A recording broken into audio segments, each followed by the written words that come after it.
Eureka phonics ఛానల్కు స్వాగతం. మనకు జన్మనిచ్చిన తల్లిదండ్రులు మనకు మొదటి గురువులైతే అక్షరాలు అంటే ఓనమాలు నేర్చుకున్న దగ్గర నుంచి ఇప్పటి వరకు మనం జీవితంలో ఎన్నో విషయాలు ఎంతోమంది గురువుల వద్ద నేర్చుకుని ఉంటాం. అటువంటి ప్రతి ఒక్క గురువునకు మనస్ఫూర్తిగా పాదాభివందనములు అర్పిస్తూ గురు పౌర్ణమి, వ్యాస పౌర్ణమి శుభాకాంక్షలు తెలుపుకుంటున్నాను.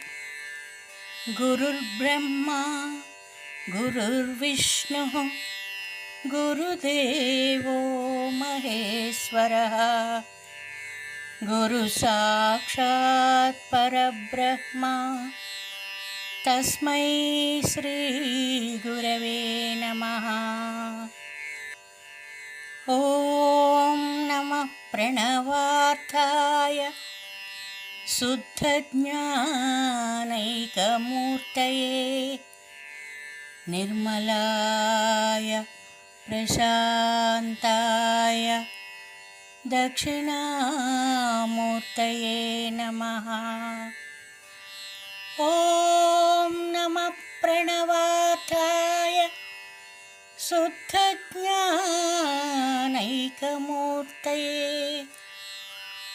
నిర్మలాయ ప్రశాంతాయ దక్షిణామూర్తయే నమః. గురవే సర్వలోకానాం విషజే భవరోగిణాం నిధయే సర్వవిద్యానాం దక్షిణామూర్తయే నమః. శ్రీ గురుభ్యో నమః. శ్రీ దక్షిణామూర్తి పరమశివుని అవతారం.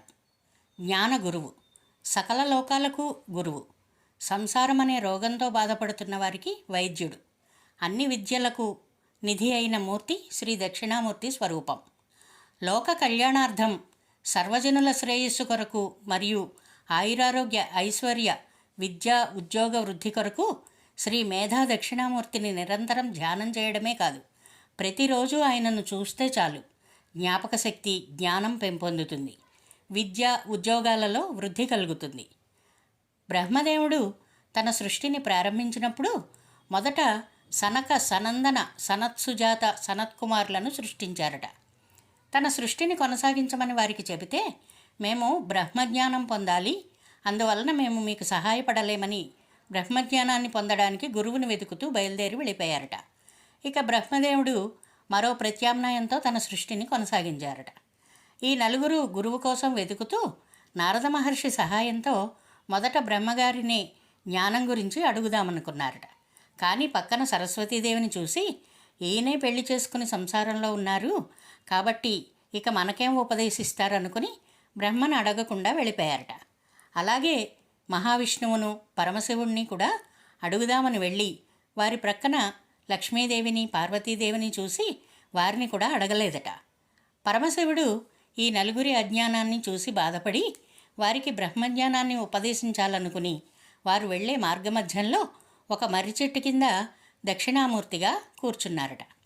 వీరు నలుగురు ఆ మూర్తిని చూసి అతని తేజస్సుకు ఆకర్షితులై వచ్చి ఆయన చుట్టూ కూర్చున్నారట. దక్షిణామూర్తి స్వామివారు తమ మౌనంతోనే వారందరికీ బ్రహ్మజ్ఞానాన్ని పొందేటట్లు చేశారు. ఎందుకు అలా మౌనంగా జ్ఞానాన్ని బోధించారంటే, బ్రహ్మము లేక పరమాత్మ మాటలకు మనసుకు అందనివారు కాబట్టి అలా మౌనంగా జ్ఞానాన్ని బోధించారన్నమాట.